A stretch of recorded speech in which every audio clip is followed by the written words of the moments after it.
Bonjour Charlotte Lepitre, Bonjour. merci d'être avec nous. Un mot d'explication sur ces pics de pollution. On parle de pics de pollution et donc de mesures qui sont prises, notamment avec les critères, on va y revenir. Quand on est dans le pic, ça veut dire que le reste du temps, on est en dessous, mais on est toujours à un niveau de pollution. Oui, tout à fait. C'est le vrai sujet, la pollution de fond, comme on appelle ça, la pollution à laquelle on est soumis tous les jours. Mhm. Et lorsque certaines conditions météo, du coup, arrivent, on arrive dans ce qu'on appelle donc des pics. Donc, les émissions augmentent et en plus de cela, elles se volatilisent pas, donc elles restent là où nous sommes. Donc, on explose les indices qui sont normalement la moyenne. Mais vous avez tout à fait raison. Effectivement, le vrai problème, notamment pour notre santé, c'est la pollution de fond, à laquelle on est soumis tous les jours et qui est bel et bien présente. Alors vous, à France Nature Environnement, est-ce que vous estimez par exemple que la pollution atmosphérique aujourd'hui est une pollution qui pourrait avoir des conséquences un jour judiciaires? Est-ce que vous envisagez de viser des politiques, des industriels, comme ce fut le cas dans plusieurs dossiers de l'amiante? Mm. Oui, c'est effectivement une possibilité. Est-ce Déjà, que on c'est sait, envisagé?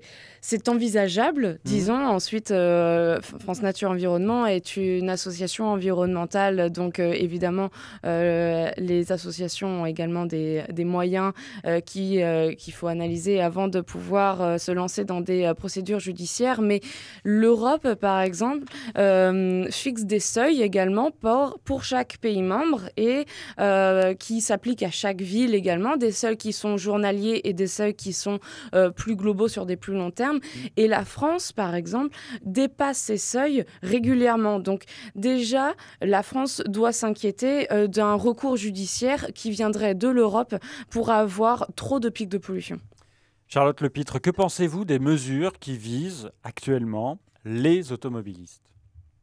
Alors en ce moment, étant donné qu'on est en pic de pollution, il y a certaines mesures qui sont prises en réaction à ce pic de pollution. Ce sont des mesures que l'on met en place lors d'urgence. C'est la circulation alternée, comme vous l'aviez dit, qui en soi est une bonne mesure, mais qui est vraiment là lorsque on est en situation de crise, alors que nous, on prône vraiment des actions qui devraient être mises de manière générale pour pouvoir réduire en fait cette pollution à laquelle on est soumis tous les jours. Mais de manière générale, c'est déjà le cas des vignettes, des éco-vignettes, critères.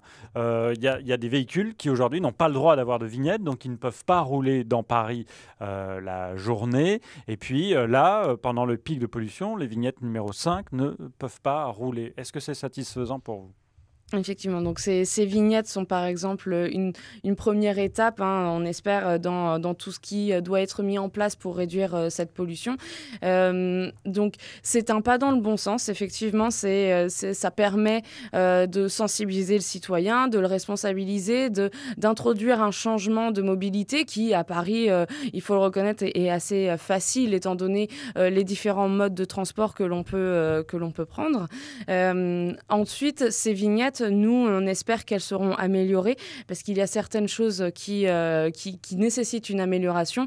Le scandale diesel, par exemple, nous a montré que les véhicules en circulation réelle de circulation ne respectent pas les normes, émettent beaucoup plus. Or, aujourd'hui, les vignettes sont Sur les données des constructeurs. données aux véhicules, effectivement, en fonction des normes. Donc, on espère qu'à un moment, lorsqu'on aura toutes les données nécessaires, elles seront révisées pour qu'elles soient attribuées aux véhicules en fonction de leur véritable pollution. Et vous dites par exemple qu'un moteur dans le froid pollue beaucoup plus. Voilà, effectivement, c'est ce que également le scandale diesel nous a montré. À de faibles températures, certains moteurs diesel, de nombreux moteurs diesel, émettent beaucoup plus. Surtout que l'on sait qu'aujourd'hui, la majorité des voyages sont relativement courts. Donc le moteur n'a pas le temps de se réchauffer et donc les émissions sont beaucoup plus importantes en vague de froid. Charlotte Lepitre, on prend des mesures actuellement contre les automobilistes, ou en tout cas qui visent les automobilistes en on accuse la voiture de beaucoup polluer, mais est-ce qu'on prend les mêmes mesures et on met une même pression sur les autres secteurs qui polluent, le chauffage, l'industrie? On a beaucoup parlé du chauffage avec cette vague de froid également. Ensuite, ce sont des thématiques qui doivent être approchées en fonction des régions, quel secteur prédomine dans la pollution. Donc c'est vrai que lorsqu'on parle de Paris, on parle beaucoup du trafic et des automobilistes. Est-ce qu'on met la pression sur ces Il y a une pression secteurs qui est effectivement sur ces autres secteurs dans d'autres régions. Toutefois, dans les secteurs industriels où on a affaire à des professionnels, le véritable mode de pression serait les contrôles. Or, ces contrôles, nous, on a une très faible visibilité et transparence sur qu'est-ce qu'ils donnent et quelle est la véritable pression face aux industriels et aux autres professionnels. En gros, c'est plus facile de mettre la pression sur les automobilistes. On leur impose de changer leur comportement alors qu'on a moins de transparence et en tout cas la main prise sur d'autres secteurs. Charlotte Lepitre était l'invitée de France Bleu ce matin, coordinatrice du réseau Santé Environnement France Nature Environnement, à retrouver en vidéo sur francebleu.fr. Merci d'être venue, bonne journée. Merci à vous.